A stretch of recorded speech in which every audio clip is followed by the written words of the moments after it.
연수구의 유권자 주민 여러분 안녕하십니까? 연수구 선거방송 토론위원회가 주최하는 제21대 국회의원 선거 연수구 갑 후보자 토론회 시간입니다. 저는 오늘 진행을 맡은 장우식입니다.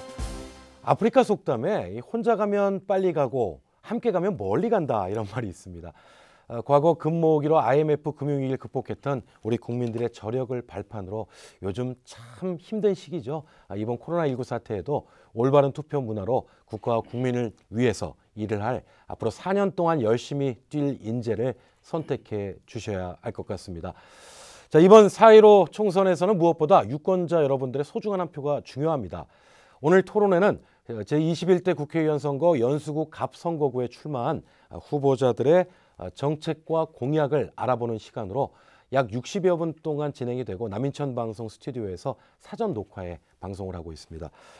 이 방송은 공직선거법 82조 2회에 의해 실시되는 토론회라는 점도 말씀을 드립니다.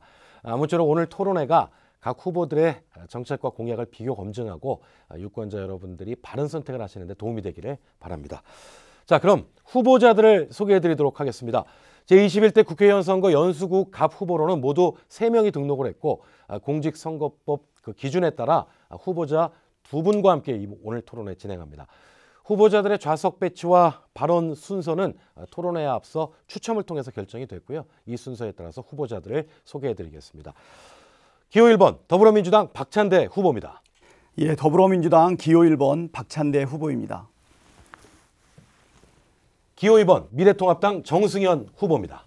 기호 2번 미래통합당 정승현 후보입니다. 안녕하십니까? 예, 두 분 후보들을 소개를 해드렸는데요.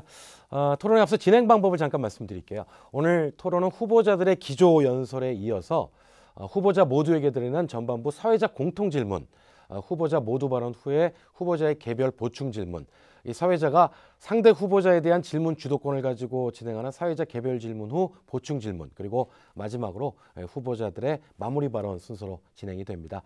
이 기조연설은 각 후보마다 2분씩 시간을 드리고 이 사회자 공통 질문에 대한 각 후보의 답변 제한 시간도 2분입니다.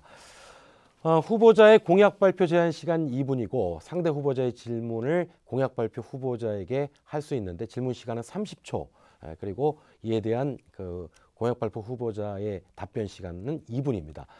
사회자 개별 질문 후 보충 질문은 사회자가 개별 질문지를 추첨을 해서 후보자에게 질문을 하면은 2분씩 답변할 수가 있고요.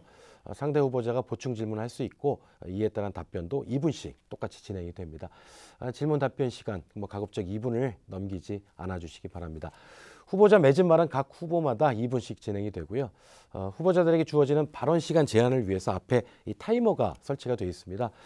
30초 전에 이게 빨간불이 켜지고 그리고 수초 이 시간이 다 되면은 마이크가 자동으로 꺼지게 되어 있습니다. 그래서 제한된 시간 내에 발언을 맞춰주시기 바랍니다. 이렇게 엄격하게 시간을 좀 제한을 하는 거는요, 공정성을 위한 거니까 불편하시더라도 양해해 주시기 바랍니다. 한 가지 더 말씀을 드리면요, 이번 토론회를 보는 연수구 구민들이 바라는 거는 앞으로 이 연수구의 비전과 이를 뒷받침할 후보자들의 공약입니다. 그래서 각 후보께서는 이 상대 후보에 대한 지나친 인신공격이나 근거 없는 주장, 비방 발언은 좀 삼가해 주시기 바랍니다.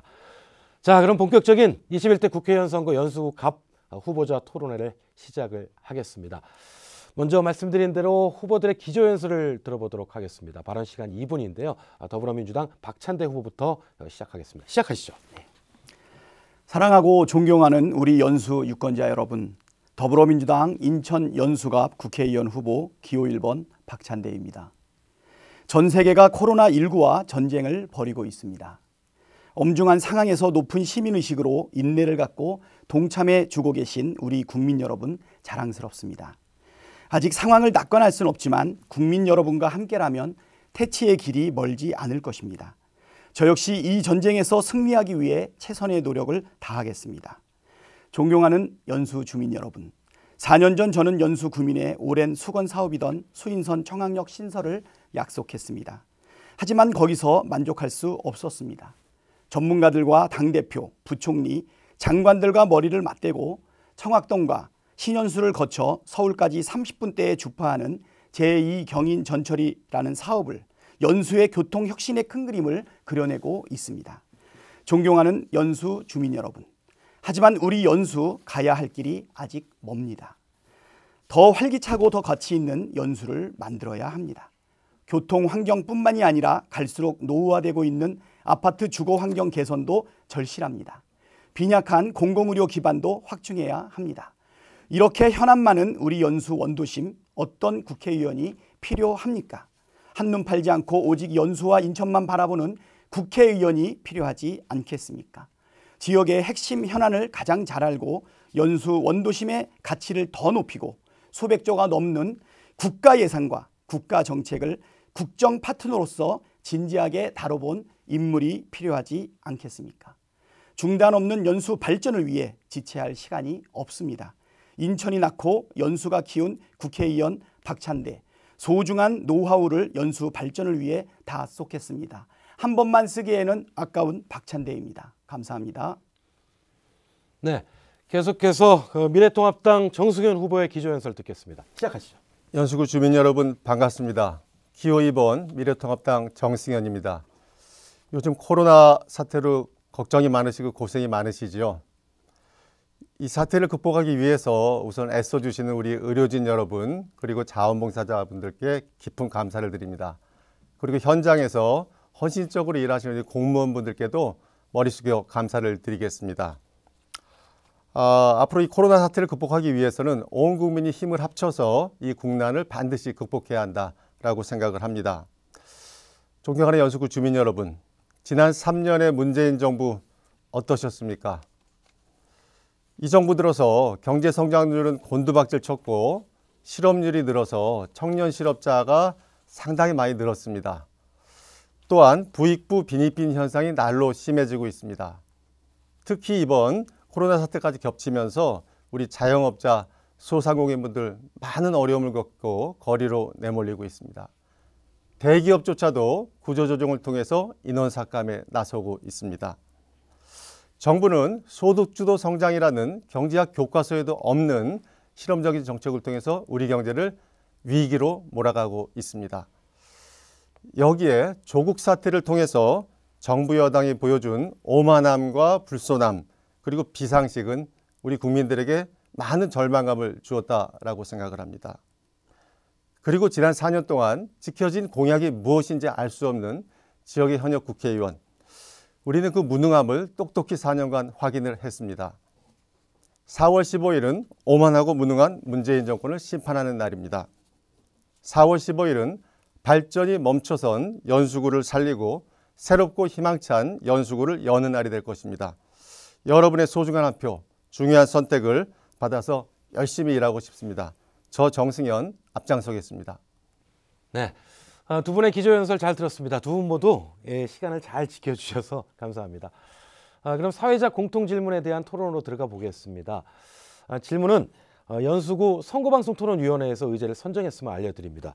자, 첫 번째 질문입니다. 지역 원도심과 신도심 균형발전 대안에 관한 것인데요. 연수구 구도심에서 빈번하게 등장하는 아직도 해결 못하고 있는 문제가 원도심 인구 감소 문제입니다. 이에 따라서 공동화, 도시공동화, 상권 쇠퇴, 주택 노후화 등으로 인한 지역 간 불균형이 심화되는 그런 상황인데요. 신도심인 송도국제도시와의 균형발전 방안을 어떻게 생각하시는지, 또 이 문제 해결을 위한 대책은 어떤 게 있는지 후보자들 답변해 주시기 바랍니다. 후보자들 답변 시간 2분입니다. 이번에는 정승현 후보부터 답변해 주실까요? 시작하시죠. 네. 쇠락하는 이 연수구 갑 원도심 지역을 이대로 방치할 수는 없습니다.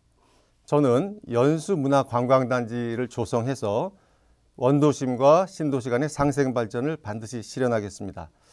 우리 사회자께서도 말씀하셨듯이 연수구 갑 지역의 인구는 2016년 비교해서 4년 만에 16만여 명에서 14만 명으로 약 17,000여 명 감소했습니다. 이 연수구 원도심 지역의 아파트 단지들을 본다면 지금 지은 지 한 25년이 경과하고 있습니다. 도시는 낡아가고 주거 환경은 갈수록 열악해지고 있습니다. 그래서 현재 연수구 내 재개발, 재건축이 추진되는 아파트 단지가 3곳이 있는데요. 이대로 간다면 원도심 전체가 앞으로 머지않아서 재개발, 재건축의 대상이 되리라고 생각합니다. 지금은 10년 후에 우리 연수구 원도심의 미래를 설계할 때다, 이러한 생각을 하고 있습니다. 저는 이 연수구의 원도심의 원도심과 신도시 간의 상생 발전을 위해서 이 연수구 원도심과 송도국제도시 사이에 있는 이 송도 석산과 송도 유원지 일대의 땅을 활용을 해서 그곳에 연수문화관광단지를 조성하고자 합니다. 이것을 통해서 이 원도심과 신도시 간의 상생 발전, 그리고 일자리 창출, 그리고 지역경제 활성화를 위해서 반드시 이 사업을 추진하고자 합니다. 이 사업은 지난 이전에도 많은 추진이 있었는데요. 역시 뭐 재원 확보라든가 뭐 추진 주체의 리더십 문제라든가 또 이해관계자들의 조정 문제 같은 것들이 상당히 어려움이 있었기 때문에 제대로 추진이 되지 못했습니다. 그래서 이런 것들을 제대로 추진하기 위해서는 우선 인천시와 이해관계자들이 모두 모여서 도시개발의 큰 그림을 그리고 또 그것을 확실히 추진할 수 있는 확고한 의지와 리더십을 갖춘 리더가 반드시 필요하다고 생각합니다. 저 정승현이 반드시 해내겠습니다. 예. 계속해서 박찬대 후보께서 답변해 주실까요? 네. 원도심과 신도시의 격차 문제 그리고 균형 발전의 문제는 원도심 연수갑 주민들의 오래된 수건입니다.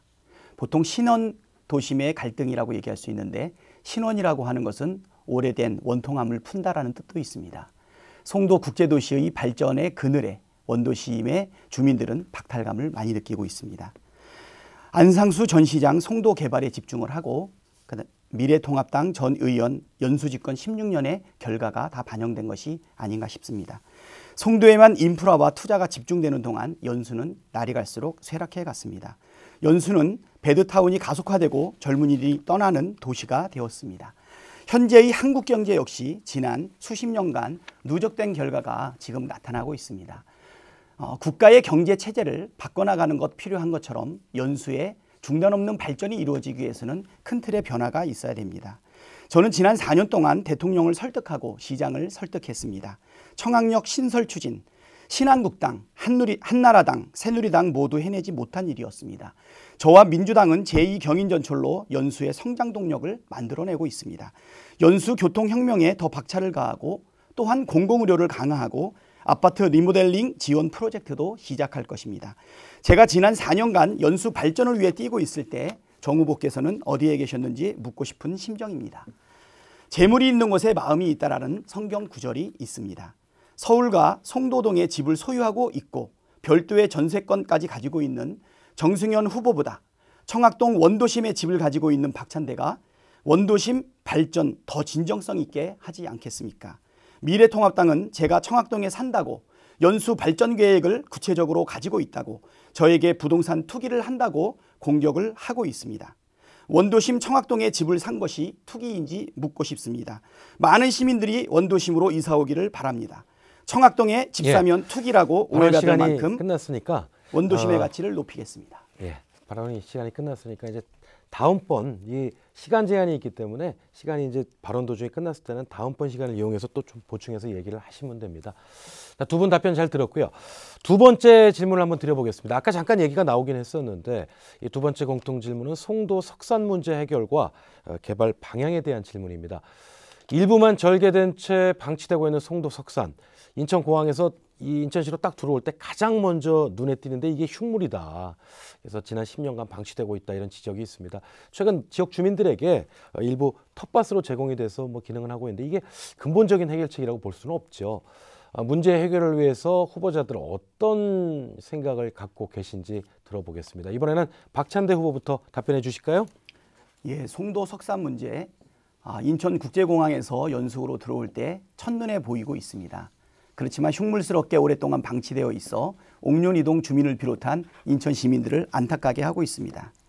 석산 개발 지연의 사실 원인은 새누리당 시장 때 개발이 좌절되었습니다. 송도 석산이 주민의 민원으로 94년도에 채석 작업이 중단된 이후에 2008년 인천시와 도시공사가 공원조성 사업 협약을 체결했습니다. 그러나 그 당시 시장 시절 도시공사 부채가 급격하게 늘어나면서 발생한 유동성 위기로 인해 안타깝게도 사업 추진을 포기했습니다. 안상수 전 시장이 빚을 무작정 늘리지 않았다면 아마도 공원이 되었을 것입니다. 10년간 사실상 방치된 석산, 민주당 시장과 구청장이 당선된 이후에는 부족하지만 주민 힐링 공간으로 운영 중입니다. 사업 자초 이후에 10여 년간 특별한 사업 계획 없이 방치되어 오지 않았습니까? 국회의원, 지자체장이 민주당으로 바뀌고 본격적인 활용 방안을 마련했습니다. 현재 석산부지 일부를 친환경 텃밭으로 조성해서 주민들이 주말에 다양한 체험을 할 수 있도록 하고 있습니다. 또한 인천도시공사가 실시한 용역 결과에 의하면 시민 설문조사를 통해 81%가 문화공원, 전망대 시설 유치를 희망한 것으로 나타났습니다.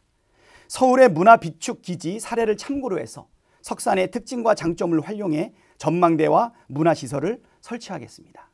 석유 비축기지를 재활용해 명소가 된 서울 마포 문화비축기지 사례와 같이 석산의 특징을 장점으로 활용해서 전망대를 설치하고 전시실과 문화공연시설을 구축해 관광 자원화를 노력할 것입니다. 저는 이것을 위해 인천시 부시장과 도시공사 사장과 함께 긴밀하게 업무 협조를 하고 있습니다.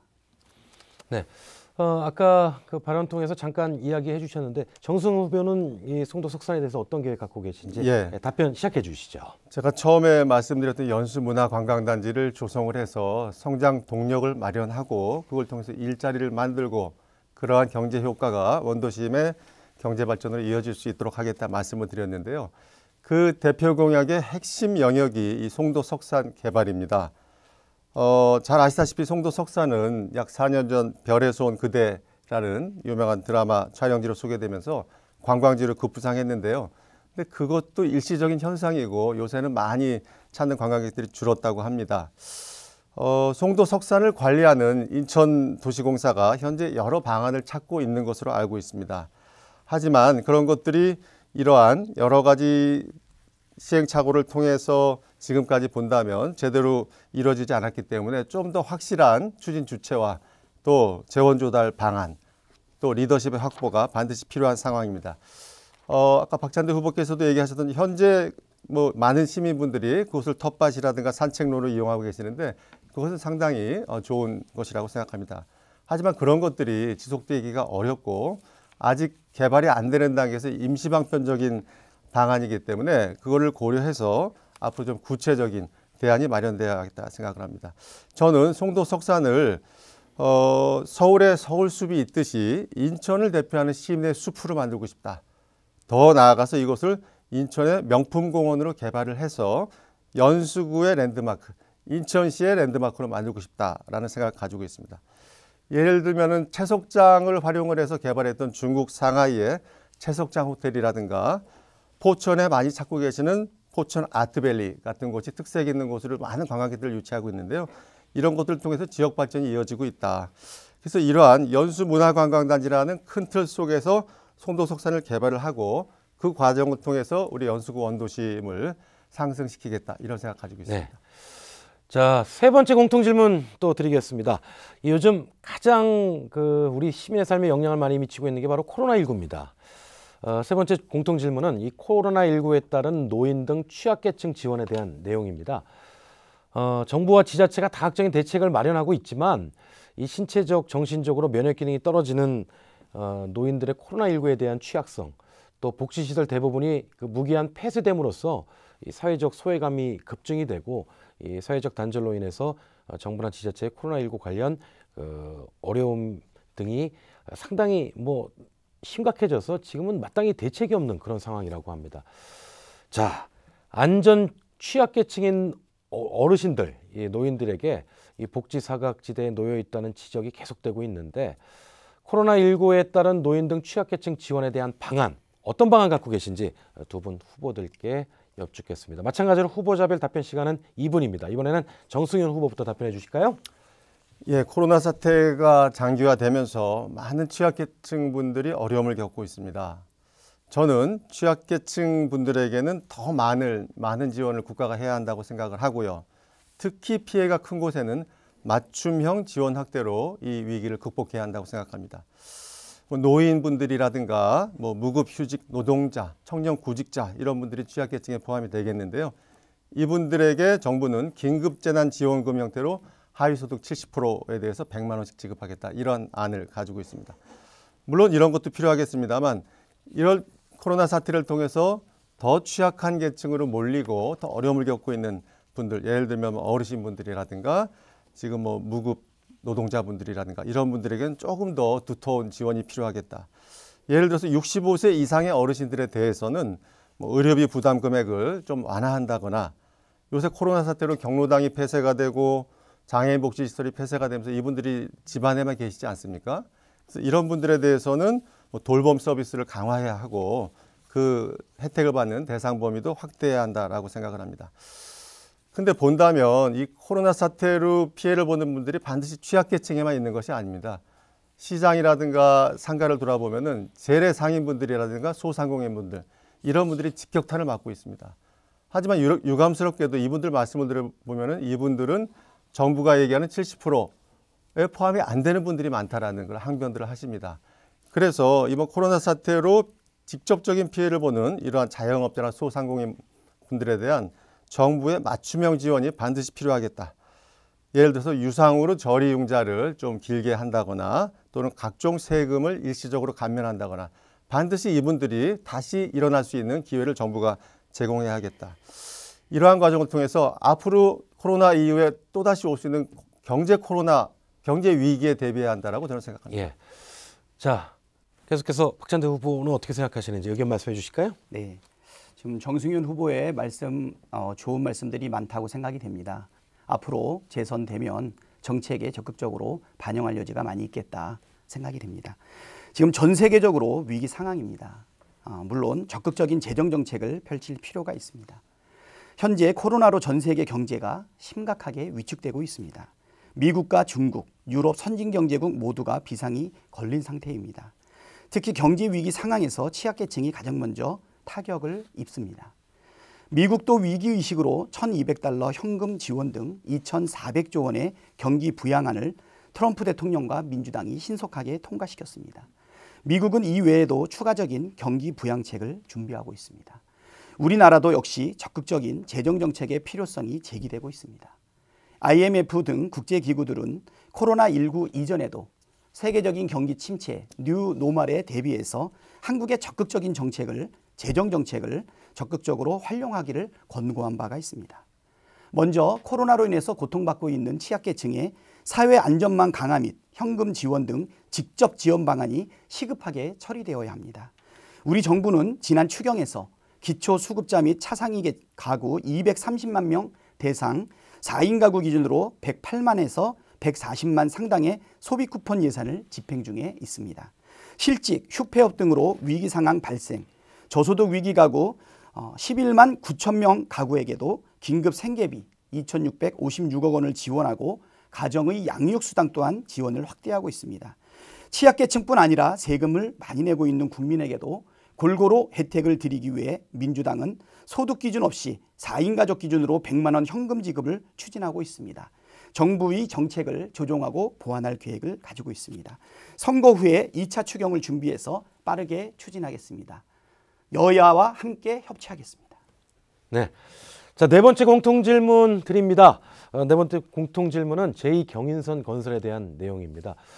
서울과 인접해 있으면서도 변변한 대중교통이 없어서 불편을 겪었던 연수 구민들이 제2경인전철 추진을 위한 모임을 자발적으로 발족할 정도로 이 제2경인선 신설이 연수 구민들의 관심의 대상이 되고 있죠. 하지만 이 제2경인선 원활한 개통을 하기까지는 기획재정부의 예비 타당성 조사 통과, 청항역 신설 확정 및 예산 확보 여러 가지 과제들이 부각이 되고 있는데 이에 대해서 어떤 의견을 가지고 있는지 구체적인 방안은 어떨지 질문을 드립니다. 자, 후보자별 답변 시간은 마찬가지로 2분입니다. 이번에는 박찬대 후보부터 답변해 주실까요? 예, 4년 전에 저의 첫 번째 공약은 수인선의 청항역을 신설하는 것이었습니다. 당초 4년 전에 수인선 청항역 이 신설을 위해서 정말 백방으로 뛰어다녔습니다. 이미 수인선이 개통되었던 그 자리에 수인선을 청항역을 추가로 개설하는 것이 얼마나 고단하고 힘든 일인지 충분하게 경험을 했습니다. 그렇지만 수인선에 청항역을 짓는 것만으로는 이 문제를 해결하는 데 많은 난항이 있었습니다. 그래서 저는 좀 더 획기적인 아이디어를 찾기 위해서 많은 부분과 협력을 했습니다. 서울 연계 철도 노선 신설을 여기서 고려했던 것입니다. 서울의 구료 차량기지에서 광명으로 차량기지를 이전하는 사업에 우리 제2경인선을 만약에 만들어서 연결을 한다라고 하면 수인선의 단지 청학역을 짓는 것만으로 만족할 것이 아니라 인천, 연수구 그리고 경기 서남부권의 모든 사람들이 취약한 교통을 개선할 수 있는 교통혁명이 이루어진다고 생각했습니다. 1899년 이후에 인천과 서울을 직접 연결하는 경인선이 개통된 이후에 120년 만에 처음으로 직접적으로 발생하는 제2경인선인 것입니다. 물론 이 부분에 대해서는 많은 어려움들이 있습니다. 10수년 동안 수인선의 청학역 신설을 원했던 주민들은 언제 착공을 하는지 마음이 급해서 물어보는 분들도 많이 있습니다. 저는 지난 철도시설관리공단에서 사전 타당성 조사를 1.1을 도출을 했고 이번에 제2경인선 신설 타당성 1차 검증도 받았습니다. 최대한 예비 타당성 심사를 단축하고 그리고 기본계획과 기초설계, 실시설계까지 완성이 된다면 인천시가 청학역의 선투입을 통해서 수인선의 청학역을 먼저 완공하고 제2경인선이 지속적으로 착공될 수 있도록 많은 부처와 적극적으로 협의해 나가도록 하겠습니다. 네, 다음은 정승현 후보의 답변 순서입니다. 시작하실까요? 예, 청학역 건설 문제는 우리 청학동 주민들의 오래된 염원입니다. 저 역시 지난 총선에서 이거를 공약으로 걸었고 이것이 다행스럽게도 제2경인선과 연결이 되면서 예비 타당성 조사에 들어갔다라는 거 환영할 만한 일이라고 생각합니다. 단 1년 후에 그 예비 타당성 조사 결과가 어떻게 나올지 아직 예단을 하기 어렵다고 생각됩니다. 그래서 앞으로의 역할이 굉장히 중요하다고 생각이 됩니다. 관련해서 교통공약을 저는 굉장히 중요하다고 보는데요. 이것은 집값 상승을 유도하는 측면이 상당히 있습니다. 그래서 문재인 정부는 그런 것들을 부동산을 잡겠다는 방침인데 이런 거에 역행을 하면 절대 안 되겠다고 생각합니다.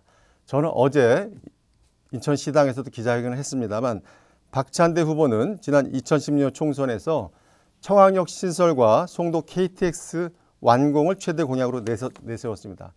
하지만 당선 후인 2018년에 청학역 신설 부지와 송도역 예정 사이, 제가 좀 이걸 가져왔습니다만 이게 이제 작년 10월에 채널A에 방송된 내용입니다. 여기 보시면 여기에 송도역이 있고요. 여기 청학역이 있는데 이 최대 공약을 내세우고 반경 900m 이내 이곳에 박찬대 후보는 2018년에 6억 원을 호가하는 고급 빌라를 구입을 했습니다. 이것에 대해서 그 당시 종편방송 작년 10월에 채널A에서는 이해충돌에 해당이 된다. 국회의원의 신분으로서 공적 이익과 개인의 사적 이익이 충돌하는 전형적인 사례다라고 지적을 한 바 있습니다. 그래서 저는 어제 이러한 이해충돌을 초래하고 많은 전문가들이 여기에 실제로 청학역과 KTX 더 나아가 제2경인선까지 들어온다면 더블 역세권이 돼서 집값이 급등할 거라고 예상이 됩니다. 어떻게 지역 국회의원이 이러한 자기 공약을 내세운 가장 중점 지역에 역세권의 주택을 구입할 수 있는지 문제 제기를 합니다. 시간이 다 됐기 때문에 조금 필요하신 부분은 또 이야기하실 부분이 있으신 거는 이제 다음 발언 기회에 하시도록 하겠습니다. 자, 여러분들께서는 지금 연수구 선거방송 토론회가 주최하는 제21대 국회의원 선거 연수구 갑 후보자 토론회를 시청하고 계십니다. 자, 이번 순서는 후보자별 공약 발표 시간입니다. 공약을 2분 동안 발표를 하고 후보자 간의 이제 질문 답변이 이어지는데 하나 주의하실 것이 이 질문 시간이 짧습니다. 30초밖에 안 되기 때문에 이 질문 시간에 자기 의견을 피력하시기보다는 질문 시간은 정말 순수하게 질문 내용만 해주시기 바랍니다. 자, 먼저 정승현 후보의 공약 발표부터 듣겠습니다. 시간이 2분입니다. 시작하실까요? 저는 경제 위기, 민생 파탄, 무능한 정부 여당을 심판해야 한다고 생각합니다. 실패한 소득주도 성장, 그리고 최저임금을 너무나 급격히 올려가지고 우리 경제를 지금 심각한 위기 상황으로 몰아가고 있습니다. 35년 동안 경제학을 공부했고 실물 경제 현장에서 뛰어온 경제 전문가 저 정승현이 정부 여당의 매서운 회초리를 들겠습니다. 경제 활성화를 위해서 법인세를 인하하고 그리고 내 집 마련 꿈을 가로막고 있는 대출 기준을 완화할 필요가 있겠습니다. 그리고 경제 분야에 있어서는 앞에서 말씀드렸듯이 연수구 원도시의 미래 성장 동력을 마련하기 위해서 이 연수 문화관광단지를 조성해서 미래의 먹거리를 반드시 마련하겠다. 이 말씀을 드리겠습니다. 또한 우리 주민분들이 원하신다면 아파트 등의 재건축과 재개발, 리모델링을 적극 지원해서 연수구 원도심을 확 바꾸어 놓겠습니다. 이를 위해서 재개발, 재건축 인허가를 간소화시킬 필요가 있고 대출 규제를 완화할 필요가 있다고 생각됩니다. 그리고 앞서 말씀드렸듯이 교통 분야에 있어서는 교통혁명을 통해서 사통팔달로 연결이 되는 연수의 지름길을 확 뚫겠습니다. 구체적으로는 수인선, 청하역을 조기에 역사를 건립을 하고 인천발 KTX를 조기에 준공하겠습니다. 그리고 GTX-B 노선을 송도역과 주안역으로 거쳐가는 그러한 것을 실현해서 이 송도역 주변에 사는 분들의 편의를 증진하고 원도심 개발을 증진하겠습니다. 끝으로 맞춤형 복지를 실현해서 따뜻한 공동체를 만들겠습니다. 전국적으로 보더라도 종합사회복지관이 3곳이 있는 곳이 거의 연수구가 유일합니다. 이러한 것들을 생각한다면 그분들에게 좀 맞춤형 복지, 폭넓고 촘촘한 복지 지원이 있어야 된다고 생각을 합니다. 예, 지금 정성훈 후보 공약 얘기하셨는데 이에 대한 박찬대 후보의 질문 이어지겠습니다. 시간은 30초입니다. 시작하실까요? 예, 송도 유원지에 대한 구체적인 계획에 대해서 좀 질의하도록 하겠습니다. 2015년 10월 12일 경기신문 특별기고에서 한때 대규모 테마파크로 개발한다는 구성이 있었지만 재원 조달의 어려움으로 이것이 어려워진 상황이라고 했는데요. 지금은 재원 조달이 가능한지, 그리고 테마파크에 많은 쓰레기가 매립되어 있어서 그거를 처리하는 데 큰 비용이 든다고 합니다. 지금 테마파크의 사업 시행자로 있는 부용도 영리성과 수익성이 나오지 않아서 정체되고 있는데 어떤 보관을 가지고서 이거를 추진할 것인지 구체적으로 말씀해 주시기 바랍니다. 예, 답변 예. 시간 2분입니다. 예, 사실은 이곳에 디즈니랜드를 만든다라든가 여러 구상들이 있어 오지 않았습니까? 근데 결국은 그런 것들이 안 됐던 것들이 이제 재원 조달 문제가 가장 컸는데요. 그래서 이런 것들은 저는 줄기차게 주장을 해왔습니다만 민자를 대규모 유치를 해야 되는데 적극적으로 외국 자본을 유치할 필요가 있겠다라는 생각도 합니다. 예를 들어서 앞서 나왔던 디즈니랜드라든가 또는 유니버설 스튜디오 같은 그러한 테마파크를 전문으로 하는 그러한 기관들과 협조를 해서 외자 유치를 적극 유치할 필요가 있겠다. 테마파크 쓰레기 문제를 얘기하셨습니다만 그런 것들은 당연히 해결을 해서 추진을 해야 될 문제죠. 지금 쓰레기가 있기 때문에 중고차가 매매단지가 거기 있기 때문에 못하는 건 아니고 당연히 송도유원지도 원상복귀를 시켜야 되고요. 그다음에 부영이 추진 중인 테마파크와 이쪽 주상복합시설도 추진을 해야 한다. 부영과 인천시와의 그러한 그 관계에 있어서는 지금 부영이 재원 조달이 어려운 측면도 있습니다만 부영그룹 자체가 여러 가지 정부로부터 여러 가지 좀 불법적인 문제가 있었기 때문에 지금 오너가 구속되어 있는 상황이고 여러 가지 문제가 겹쳐서 진행이 되고 있지 않는 걸로 알고 있습니다. 무엇보다도 지금 송도 유원지와 석산 일대를 개발하기 위해서는 송도 유원지를 원래 공원으로 주민들께 돌려드리고 석산을 개발하고 이쪽에 테마파크를 만드는 삼각지대가 필요한데 박찬대 후보께서는 송도 유원지 개발을 폐기했다라는 그런 얘기를 들었습니다. 그래서 어떻게 이 지역의 현역 국회의원께서 송도 유원지에 중고차 매매단지를 이전하고 이거를 원상으로 주민들께 돌려줘야 할 그런 문제를 포기할 수 있는 것인지 그걸 묻고 싶고요. 그래서 이 일대 재원 조달을 충분히 민자를 통하고 또 인천시가 거기에 시비를 보태는 형태로 충분히 진행한다면 이 미래의 연수갑의 먹거리 성장 동력이 이것을 개발할 수 있다고 생각합니다. 보충 질문 30초 더 하실 수 있는데 하실까요? 당연히 해야죠. 예. 송도 유원지 개발 공약을 폐기했다는 것은 사실이 아니고요. 어려움이 있었던 것은 송도 유원지 부지는 옥년 1동, 그다음에 테마파크 부지는 동춘 1동인 걸 아마 잘 알고 계실 겁니다. 그리고 부영 사업자가 인천시하고 소송 중에 있기 때문에 좀 어려움이 있었다고 말씀드릴 수 있고요. 이 사업은 이번 총선이 끝나고 나면 지속적으로 진행을 할 겁니다. GTX 비노선과 관련해 가지고 공약을 내셨는데요. 주안을 공유하는 것으로 얘기를 했는데 사업 지연을 오히려 시키지 않을까라고 하는 부분에 대해서는 어떻게 생각하는지 말씀해 주시기 바랍니다. 답변 시간 보충 답변도 2분입니다. 네, 시작하시죠. 충분히 있을 수 있는 질문이신데요. 지금 인천시의 여러 시민단체, 1000여 개 시민단체들이 기존의 송도국제도시에서 인천시청을 거쳐서 부평을 거쳐서 서울로 가는 GTX 노선에 있어서 이거는 1호선과 거의 겹치는 노선 아니겠습니까? 따라서 지금까지 개발이 안 됐던 연수구의 구송도, 이 송도역과 송도국제도시를 출발해서 송도역과 주안역을 거치는 이 노선으로 가야 된다라는 것을 줄기차게 제시를 해왔고 지금 50만 서명운동에 돌입한 상황입니다. 제가 파악하기로는 정부 원안은 조금 전에 말씀드린 인천시청을 거치는 안이 되어 있는데요. 시민단체들의 노력과 오피니언 리더들의 협조에 의해서 이 제2안 원도심을 통과하는 안도 건설교통부에 올라가서 두 안이 지금 검토 중인 것으로 저는 파악하고 있습니다. 특히 이 송도역과 주안역을 거치는 노선이 반드시 필요한 것은 이곳 원도심이 굉장히 개발이 낙후돼 떨어져 있고요. 이곳 주민들이 교통 편의가 상당히 좀 취약하다는 점이죠. 또 이곳의 주민들이 많이 이용을 할 거기 때문에 실제 BC 분석을 해보면 원안보다 상당히 높게 나오는 게 사실입니다. 그걸 확인을 했고요. 이러한 여러 가지 상황을 고려한다면 이 GTX-B 노선을 우리가 정부 원안대로만 갈 것이 아니라 이 연수구 갑 지역에 들어있는 송도역이 여러 가지 수인선이나 KTX가 지나는 곳이기 때문에 이곳에 지나게 함으로써 여기에 교통 허브를 만들고 옥년동 주민뿐만이 아니라 연수구 갑 주민들이 GTX를 통해서 서울을 30분대로 갈 수 있는 그러한 편의를 제공하는 것이 반드시 필요하다고 저는 생각합니다. 네, 여러분들께서는 지금 연수구 선거방송 토론위원회가 주최하는 제21대 국회의원 선거 연수구 갑 후보자 토론회를 시청하고 계십니다.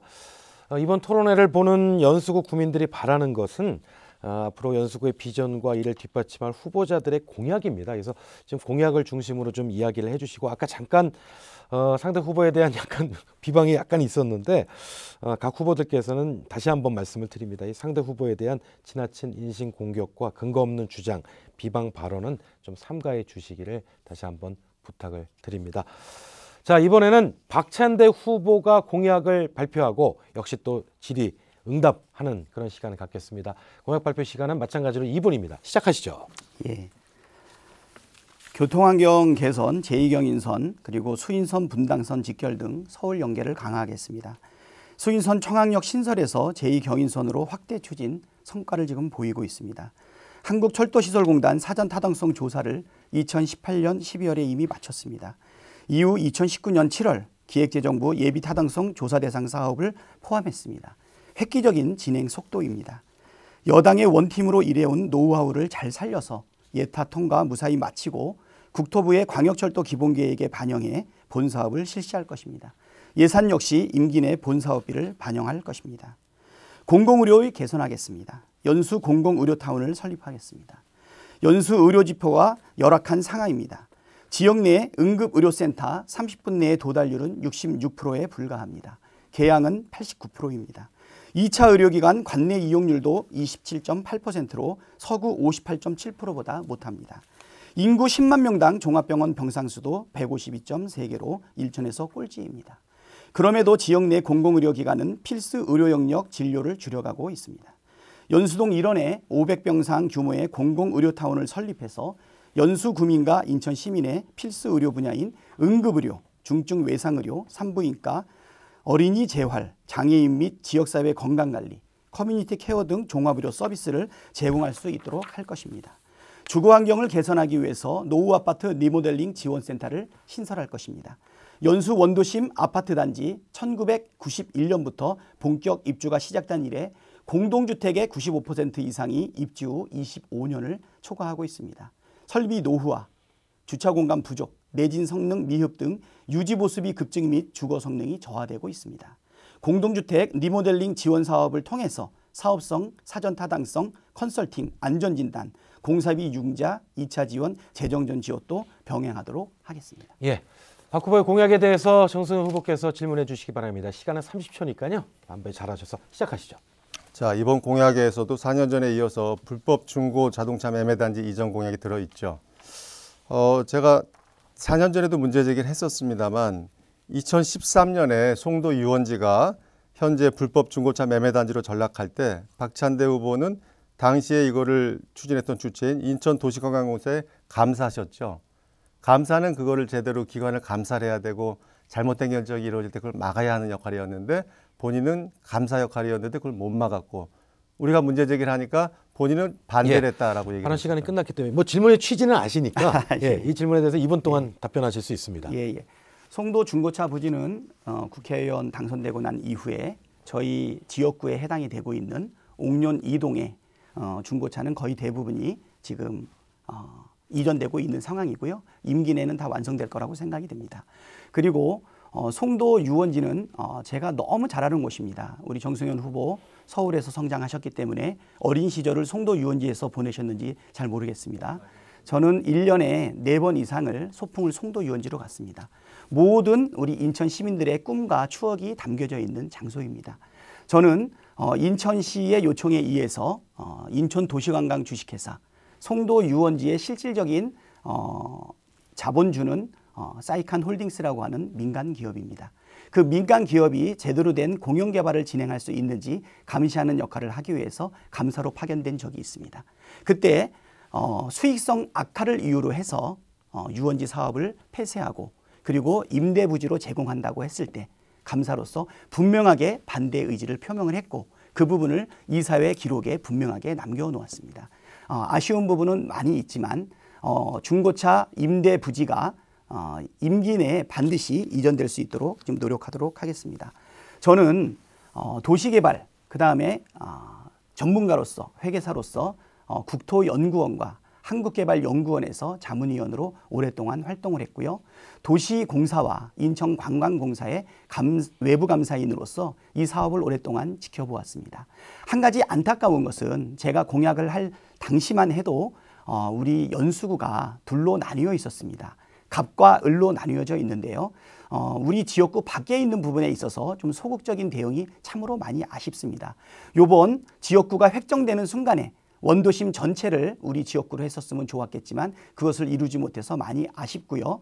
이번 총선에서 재선된다면 지역구를 넘어 원도심의 발전을 위한 노력을 진행하도록 하겠습니다. 정승현 후보 보충 질문 시작하시죠. 예, 제가 알기 그 후에 저희가 입수한 자료에 의하면 본인은 그걸 이사에서 반대했다라고 지금 얘기를 하셨는데 이사회 기록을 시의회 통해서 받았습니다. 거기에 따르면 2013년 3월 15일에 임시주주총회와 이사회에서 이 불법 자동차 매매단지의 임대를 결정했는데요. 거기에는 박찬대 후보가 불참을 했습니다. 참석하지 않은 거로 되어 있습니다. 어디서 반대를 하셨는지 만약 허위 사실이 됩니다. 아닙니다. 예. 네. 그때 질문 내용은 여기까지 정리하는 거로 하고요. 이에 대한 답변 2분 동안 하실 수 있습니다. 네. 반대는 분명하게 구두로 전달을 했고요. 증거를 남기기 위해서 이메일을 발송을 했습니다. 그리고 그것에 대해서 반대하기 때문에 참여하지 않았습니다. 정승현 후보는 4년 전에도 그 부분과 관련해서 인천시청에서 기자회견을 하는 등 적극적으로 제가 중고차 임대부지로 전환되는 부분에 대해 가지고 적극적으로 찬성하는 것 같은 그런 표현을 했지만 분명하게 반대 의사를 구두로 전달을 했고요. 이메일도 제공한 것으로 제가 답변을 했습니다. 저도 참석을 해서 반대했다고 얘기하셨죠. 이사회에다가 반대했습니다. 정정하겠습니다. 지금 이사회에다 반대를 했고요. 예. 지금은 제 시간이라고 생각이 됩니다. 예. 아까 정승현 후보가 저한테 한 이야기 중에서 저도 한 가지만 좀 반박을 하도록 하겠습니다.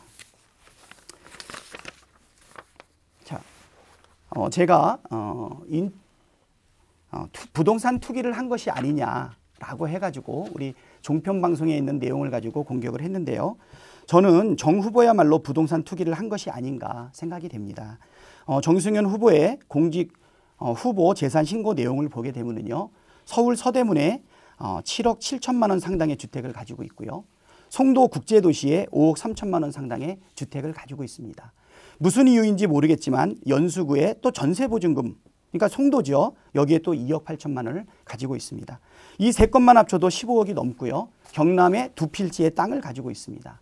한편으로는 부모님의 재산은 비공개로 했는데 무슨 특별한 이유가 있는지 많은 사람들이 궁금해합니다. 재산신고서에는 없는데 성관이의 신고 주소를 보게 되면 원우금로 222번 길이라고 되어 있습니다. 여기는 어디인지 혹시 선거 출마를 위해서 임시 거주자가 아닌지 의문이 발생을 합니다.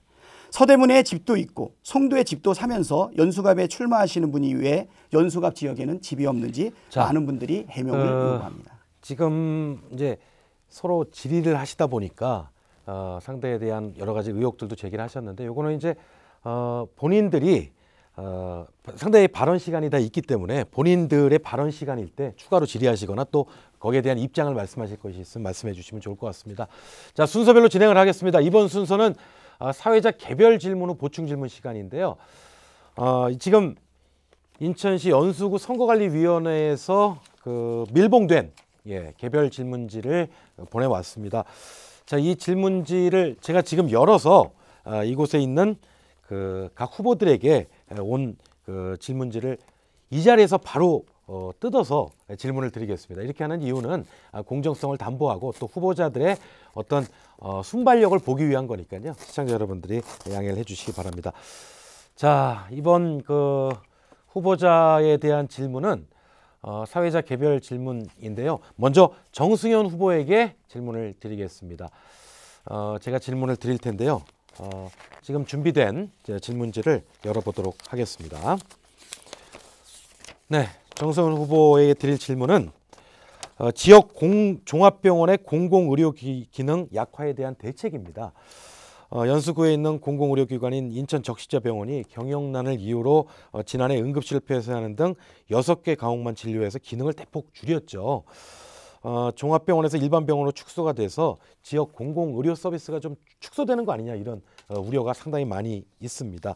자, 이에 대한 정승현 후보자의 대책을 이야기해 주시기 바랍니다. 예. 우선 박찬대 후보께서 말씀하신 거에 대한 답변이 간단하게 필요할 것 같습니다. 저는 현재 연수구 갑 지역의 머누금 연수역 앞에 거주하고 있고요. 그리고 저의 경우는 박찬대 후보의 부동산 투기의 의혹과는 상당히 다릅니다.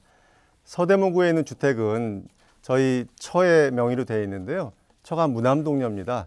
지금 장모님, 장인어른이 거의 50년째 살고 있는 오래된 주택인데요.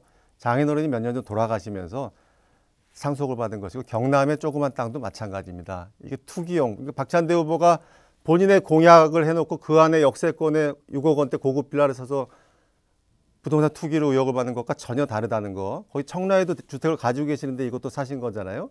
이것과는 전혀 다르다는 거 확실하게 이제 말씀을 드리고요. 공공의료기능 약화에 대해서는 반드시 이것은 현재 적십자병원이 여러 가지 시설의 악화라든가 특히 여기는 외국인 이주 노동자라든가 홀몸 노인 등 소외계층들이 많이 의료 서비스를 제공받는 곳입니다. 근데 이제 많은 지역에 이러한 그 공공의료기관이 그런 경우가 나타나고 있습니다만 여러 가지 재정상의 경영상의 악화로 인해서 문을 닫기도 하고 그런 상황인데 여러 가지 뭐 적자가 늘어나고 거기에 있는 의사 간호사분들에 대한 처우가 안 좋아지고 하니까 많은 의사분들이 떠나고 하면서 적십자병원이 종합병원에서 일반병원으로 격화된 것이 사실입니다. 따라서 이번에 코로나 사태에서도 우리가 느꼈듯이 우선적으로 지역에 공공의료를 담당할 수 있는 종합병원이 반드시 필요하다. 그래서 우선적으로는 이 적십자병원을 일반병원에서 종합병원으로 다시 원상복귀시키는 것이 반드시 필요하다고 생각합니다. 그걸 위해서는 인천시와 국가가 예산을 확보해서 여러 가지 의료시설을 구입하고 인건비 개선 같은 것이 반드시 필요하다고 생각되고요. 이런 걸 통해서 인천 연수구의 공공의료의 확대로 반드시 연결된다고 생각합니다. 예. 지금 그 공공의료 부분에 대한 답변을 하셨는데 추가 질문을 하셔야죠. 30초 드리겠습니다. 네. 청라에 있는 집 그리고 지금 우리 지역구에 있는 집 두 채가 있습니다. 하지만 세법사고는 1주택입니다. 일시적 2주택이라는 말이 있죠. 거주를 목적으로 이전하는 경우에는 3년 이내에 일시적으로 2주택을 소유하지만 1주택으로 보이는 건데요. 자꾸 투기라고 단정하는 것은 이건 허위사실에 해당될 수가 있기 때문에 유념해 주시기를 부탁드리고요. 공공의료를 무너뜨리는 영리병원을 찬성한 적이 있어요.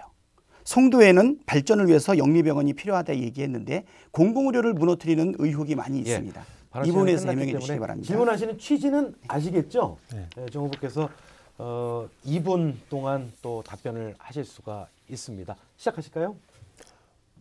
우선적으로는 이제 공공의료를 확대하고 이번 코로나 사태에서 우리가 경험을 했듯이 각 지역의 거점이 되는 공공병원의 시설 확충과 예산 지원의 확대 거기에서 여러 가지 처우 개선 같은 것들이 우선적으로 필요하다고 생각됩니다. 그리고 현재 우리 박 후보께서도 아시다시피 현재 우리의 건강보험 체계상 영리병원은 안 되는 거죠.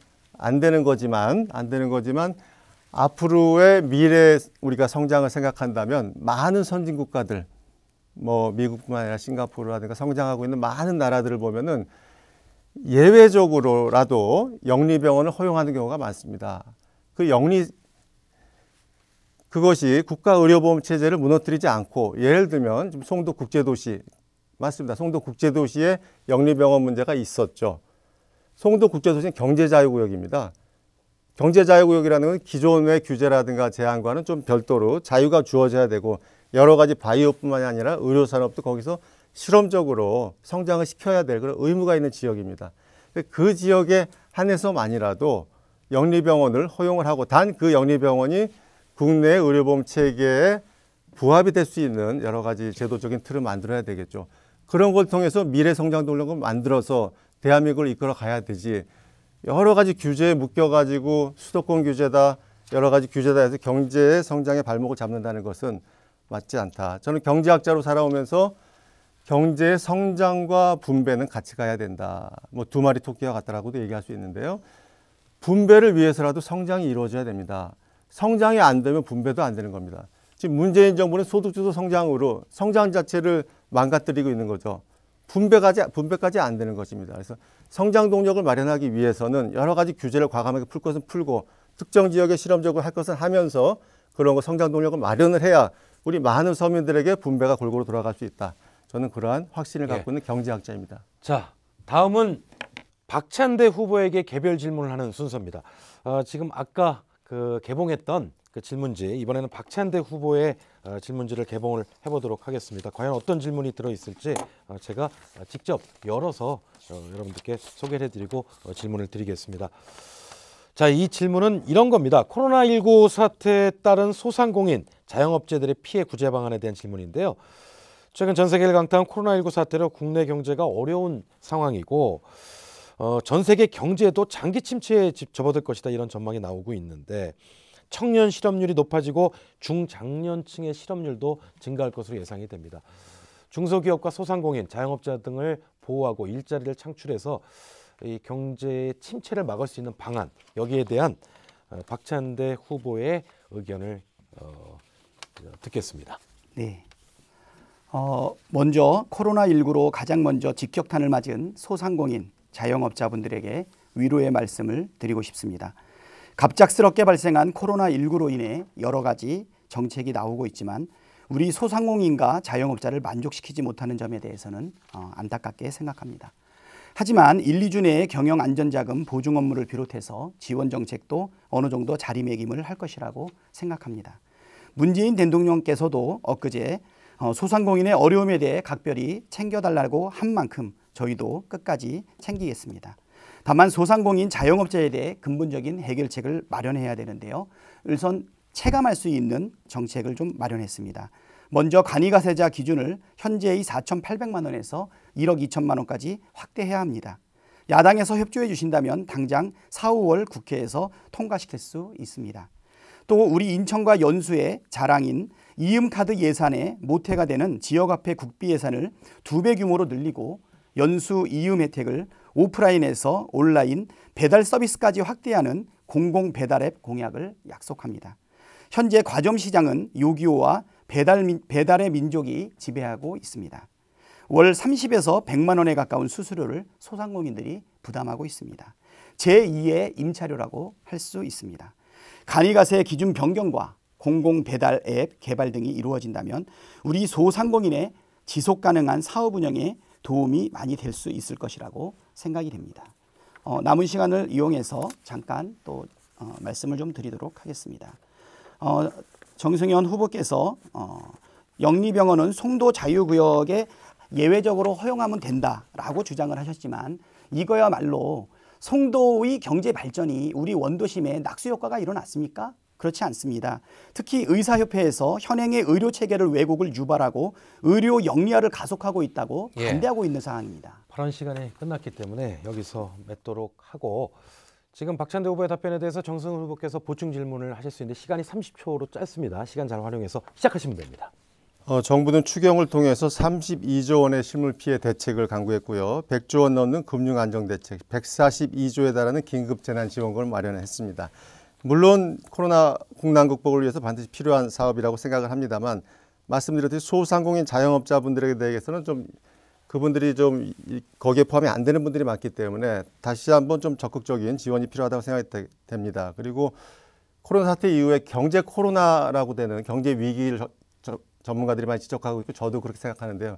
그에 대한 무슨 대책이 있는지 말씀해 주시기 바랍니다. 자, 뭐 질문 내용은 아시겠죠? 이에 대해서 또 이번 동안 답변하실 수 있습니다. 시작하실까요? 국민 여러분, 얼마나 코로나19 때문에 고통이 많으십니까? 일단은 단기적으로는 우리나라 코로나 감염으로부터 우리의 생명과 그리고 안전 지켜나가야 되고 건강을 지켜야 되겠죠. 생명도 그렇습니다. 그렇지만 지금 정승현 후보가 이야기한 것처럼 또 뒤로는 장기적으로 경기 침체가 더 가속화될 수 있는 위험성을 가지고 있습니다. 그래서 많은 분들이 이 코로나 이후에 경기 침체에 대한 염려를 많이 하고 있습니다. 그렇지만 이번에 높은 시민의식과 정부, 그다음에 질병관리본부의 코로나를 대처하는 그 모습을 보면서 아마 정부에 대한 신뢰가 높아졌을 것이라고 생각이 됩니다. 한 말씀만 더 드리면 마스크 대란 오부제가 초기에 혼란은 있었지만 지금은 아주 안정적으로 정착되어 있습니다. 이것은 국민의 신뢰가 이제 높아졌다는 것입니다. 마스크 공급, 이제 충분히 받을 수 있다라고 하는 신뢰가 있기 때문에 이제는 약국에서 줄 서지 않습니다. 그렇습니다. 위기가 닥치고 국난이 닥치게 되면 국민들이 불안해하고 혼란할 수 있습니다. 하지만 정부는 감추지 않고 이 부분에 대해서 모두 투명하게 보여주었던 것입니다. 우리 정승현 후보는 대학교에서 경제학을 가리키고 있는 경제 전문가이십니다. 이 경제는 저는 전문가는 아니지만 그리고 교수는 아니지만 하루 이틀에 벌어지는 일이 아니라고 생각이 됩니다. 우리가 성장 일변도에 70년 동안의 성장 위주 정책을 펼쳤을 때 대기업 위주의 자본을 몰아줬지만 그 낙수 효과가 지금은 일어나지 않고 있습니다. 창업주의 기업가 정신이 2세에서 3세로, 3세에서 4세로 넘어올 때 적용되지 않는 것을 볼 수가 있습니다. 저는 마스크 대란 오부제가 초기에는 혼란이 있었지만 정부를 믿고 국민이 단합한다면 반드시 이겨낼 수 있다고 생각이 됩니다. 미국의 경우를 보십시오. 트럼프를 반대하는 민주당도 2조 4천억에 달하는 재정을 투입한 때는 적극적으로 참여했습니다. 여야가 따로 없습니다. 예. 이제 준비된 질문과 답변 토론을 모두 마쳤습니다. 이 마지막으로 각 후보자들께 이 토론에서 미진했던 부분이나 보충해서 내가 이 이야기는 꼭 좀 하고 싶다 우리 유권자들께 이런 말씀을 할 수 있는 시간을 각각 마무리 발언으로 2분씩 드리겠습니다. 자, 이번에는 정해진 순서에 따라서 미래통합당 정승현 후보부터 마무리 발언을 시작하겠습니다. 하실까요? 자, 우선 한두 가지 말씀을 드리겠습니다. 송도 영리병원 얘기를 하셨는데요. 그것은 경제자유구역을 활성화시키기 위해서 경제자유구역이라는 게 외국인 투자자들이 많이 와야 되지 않겠습니까? 그래서 외국인 투자자들, 외국인들을 대상으로 하는 영리병원을 시행을 한다라는 점 우선 말씀드리고요. 코로나 사태 정부가 잘 대응했다고 합니다만 어떻습니까? 초기에 각국들이 중국으로부터 들어오는 사람들을 봉쇄할 때 우리는 열어놨었죠. 그걸로 전국적으로 확산이 됐죠. 지금 중국보다 우리가 더 심각합니다. 중국이 3만 명인데 우리는 1만 명이 넘었고 어제 서울에서도 사망자가 나왔습니다. 이러한 상황에서 정부가 뭘 잘했다고 하는지 그건 말이 안 된다고 생각하고 마스크 대란 최근까지도 20-30m 줄을 서 있습니다. 이거 하나 제대로 조달 못하고 있는 정부가 과연 코로나 대응을 제대로 하고 있다고 생각하십니까? 저는 이번 4.15 총선은 지난 3년간 문재인 정부가 보여줬던 오만과 독선 그리고 잘못된 행동들에 대한 국민들의 준엄한 심판이 내려지는 선거라고 생각합니다. 존경하는 연수구 구민 여러분, 이번 선거를 통해서 반드시 대한민국을 바로 세우고 우리 침체돼가는 연수구 갑을 다시 활기차고 희망차게 만들 수 있는 지역 일꾼을 꼭 뽑아주시기 바라겠습니다. 저 정승현은 경제만을 30여 년간 공부를 해왔고 현장에서 체험한 경제 전문가임을 자임을 합니다. 연수구 지역 경제를 살리고 대한민국의 잘못돼가는 정책을 바로 잡는데 반드시 역할을 할 것을 약속을 드리겠습니다. 저는 지난 총선에서 214표 차이로 낙선을 했습니다. 그 후에 4년간은 저는 스스로 비울 곳은 비우고 채울 곳은 채우는 성찰의 시간을 가졌습니다. 이제 침체된 연수구와 대한민국을 살리고 주민 여러분들과 함께 희망찬 대한민국을 만들기 위해 출사표를 던졌습니다. 제 손을 꼭 잡아주시길 부탁드리겠습니다. 네, 계속해서 더불어민주당 박찬대 후보의 마무리 발언 듣겠습니다. 네. 유권자 여러분, 정승현 후보와 저의 토론 잘 지켜보셨습니까? 정승현 후보 훌륭한 분이고 잘 준비된 분입니다. 그렇지만 아쉬운 것은 선거 때만 되면 나타난다는 것입니다. 국민들이 원하는 것은 실력과 스펙보다는 지역 주민들과 함께 동고동락하면서 함께 해야 되는 것 아니겠습니까? 정승현 후보는 4년 전에 저와 겨루어서 214표라는 차이의 결과가 나왔습니다. 제가 넉넉하게 이긴 것도 아니고 정승현 후보가 크게 진 것도 아닙니다. 정말 종이 한 장의 차이입니다. 하지만 저는 그 결과, 그 초심을 잃지 않고 지역 주민과 동고동락하면서 지역의 현안들을 해결하기 위해 백방으로 뛰었습니다. 국회 본회의를 100% 출석을 했습니다. 받은 세비의 일부를 나누어서 불우한 처지에 있는 저와 같은 학창시절을 보냈던 학생들을 위하여 1억 원의 세비를 장학금으로 냈습니다. 저는 정승현 후보가 자질과 능력은 뛰어나지만 우리 연수갑 주민들과 얼마나 동고동락하며 같이 할 수 있는지 그 부분에 대해서는 유권자들이 잘 판단해 주실 것이라고 생각됩니다. 좋은 자질과 많은 컨텐츠를 가지고 있으면서도 상당히 안타까운 것은 오늘 토론회가 정책 위주보다는 네거티브 위주로 왔다는 부분에 대해서 저도 불가피하게 공격했던 부분에 대해서는 시청자 여러분들께 사과를 드리도록 하겠습니다. 시청자 여러분, 지금 코로나19로 지금 대한민국이 어렵습니다. 그러나 국난이 닥치면 우리는 이거를 이겨내는 DNA를 가지고 있었습니다. 임진왜란 때 누가 싸웠습니까? 백성들이 싸웠습니다. IMF 누가 이겨냈습니까? 국민들이 허리띠 졸라매서 이겼습니다.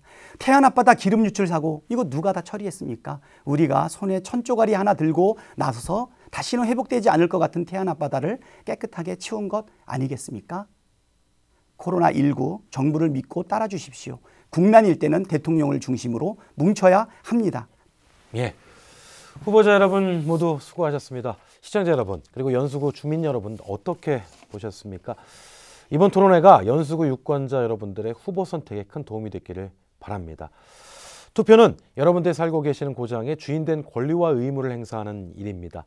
4.15 제21회 국회의원 선거에서 꼭 여러분들의 소중한 한 표를 행사하시기 바랍니다. 이상으로 연수구 선거방송 토론회가 주관하는 21대 국회의원 선거 연수구 갑 후보자 토론회를 마치겠습니다. 이어서 후보자 토론회 오늘 참석하지 못한 기호 7번 국가혁명배당금당 주진영 후보의 방송 연설이 이어지겠습니다. 여러분들 많은 시청 바라겠습니다. 여기서 마칩니다. 감사합니다.